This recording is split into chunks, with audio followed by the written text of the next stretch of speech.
as you may be aware by now, Sampa pretty much won the case that he had against the other second faction of the PF, the breakaway PF that came from his breakaway. So, according to what the way things stand, there are three versions of the PF. There's the Edgar Lungu-led PF, there's the Sampa-led PF, and then there's one breakaway PF that came from the Sampa team, so making them three. So he won a case against that particular second breakaway PF of his version. And since then, because now he seems more inclined to Edgar Lungu's PF, and then he also mentions to say, if they acknowledge him as the president of the PF, he's able to call for a new convention. So which the other Edgar Lungu team will not put down their court cases against him. But pretty much it seems to be hitting up for Sampa. And he's been talking a lot. He says it was a known fact that majority of top ministers in Hakainde Hichilema's government were due for firing as far back as 3 years ago. Funso. Did it have to be a junior minister in the cabinet of hierarchy, Gary Nkombo? He asked to say, to be the first person to be fired, to say, why does it have to be Gary Nkombo weighing in on that? But it's getting heated from Sampa. This is what has happened.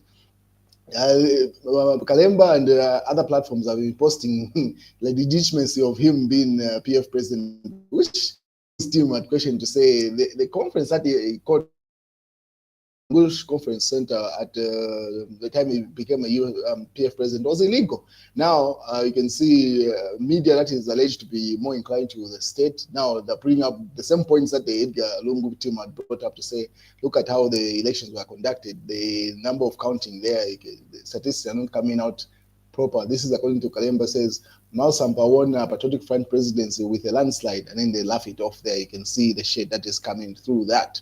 So he better brace himself. And another thing, NGO petitions government to reopen Ruth Mbandu case. So if you're following Zambian news, you may be aware that there are allegations linking Sampa to this particular death of this particular young lady.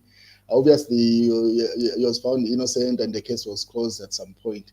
But it seems like they're reopening it. And then the Patriotic Front alleged to say, because Sampa has beaten their person that the UPND is alleged to be pushing as that breakaway third version of the Patriotic Front is alleged to be being a UPND push.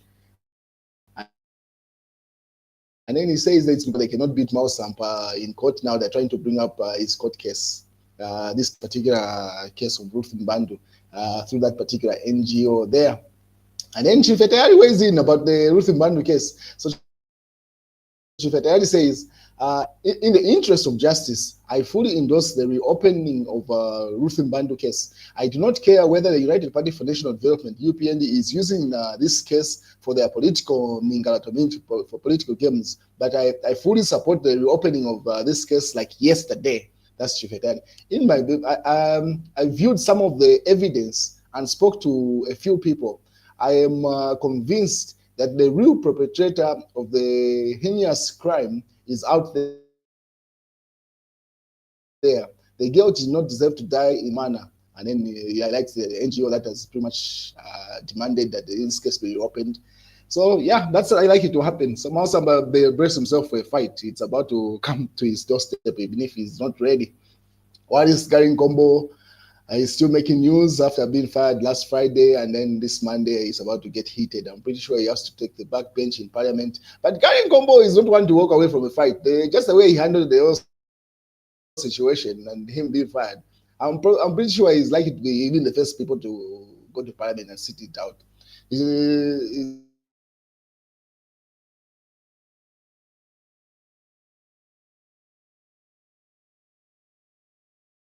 He's a very seasoned politician. So let's member of Parliament gift Salubalo as new minister. So that news is still making a wave. And this is the what caught people's attention. This should have happened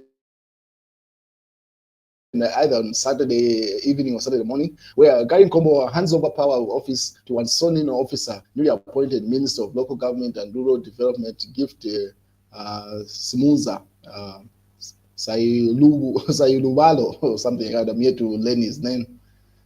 So, and then people are saying this particular transfer of power Gary Nkombo had done is illegal, in as much as it's just a show of face of what has happened, but he's not yet sworn in. How can he hand over his office? Appointing authority has given him with immediate effect.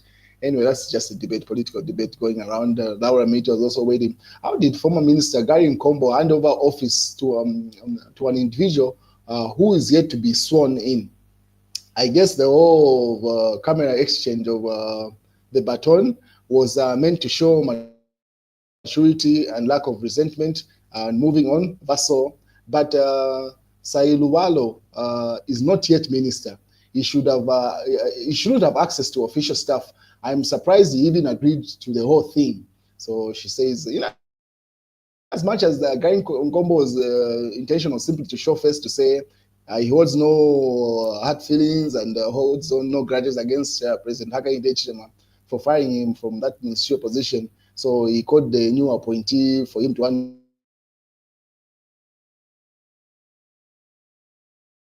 the same argument that is being made by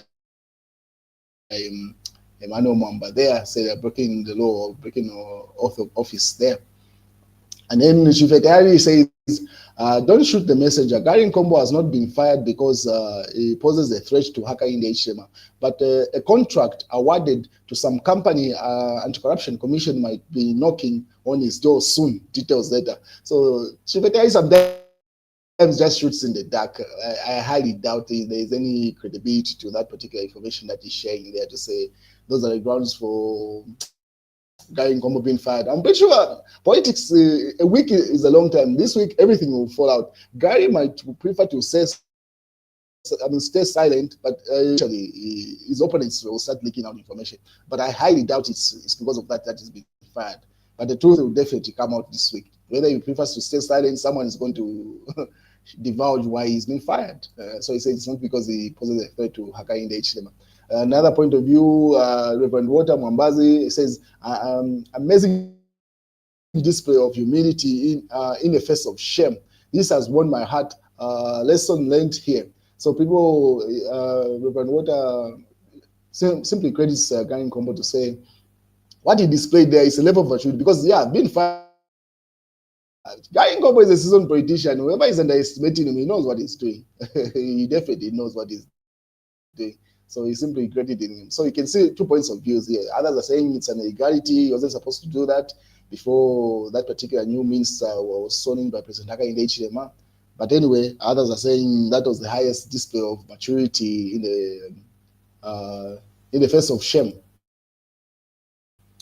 And then Shufetari doubles down, say, don't shoot the messenger, going on pretty much the same news there. I highly doubt there's any credibility to that. He goes further to say, this is true, Shufetari. Gary Nkombo was purified out of intelligence report due to his fraternity with some non-patriotic front PF individuals and awarding one of them a contract. So he says he's going to give more information to that, but I highly doubt there's credibility to that. Shivatari nowadays shoots in the dark because he knows he's on a self-imposed exile. He can literally say anything. He cannot be arrested from wherever he is. He's seeking asylum. I don't know which country right now, but so he can easily make allegations without any credibility. Wait and see what he says, but I highly doubt that's true anyway. Laura Miti pretty much they're reiterating the same point to say that handover of power by Gary Nkombo is an illegality because the person is not yet sworn in. They are liars. Hakainde Hichilema promised he would improve living standards. As that happened, Father Mukosa there. So Catholic priest there has to say that was just a lie that sitting President Hakainde Hichilema said to the Zambian people, according to the mass newspaper there. What else is in the news? The Daily Mail. It will be People's Constitution, Kasune. So that's the Minister of Justice says the People's Constitution. Yeah, that debate of the Constitution is still ongoing. And then 18 Wapura chiefs reject Wapura water transfer that was proposed. And then it is dangerous dangerous retrogressive law association of Zambia, referring to the constitutional changes that are proposed by Hakainde Hichilema and the UPND there. Anyway, that's the news, ladies and gentlemen. Have a beautiful week ahead.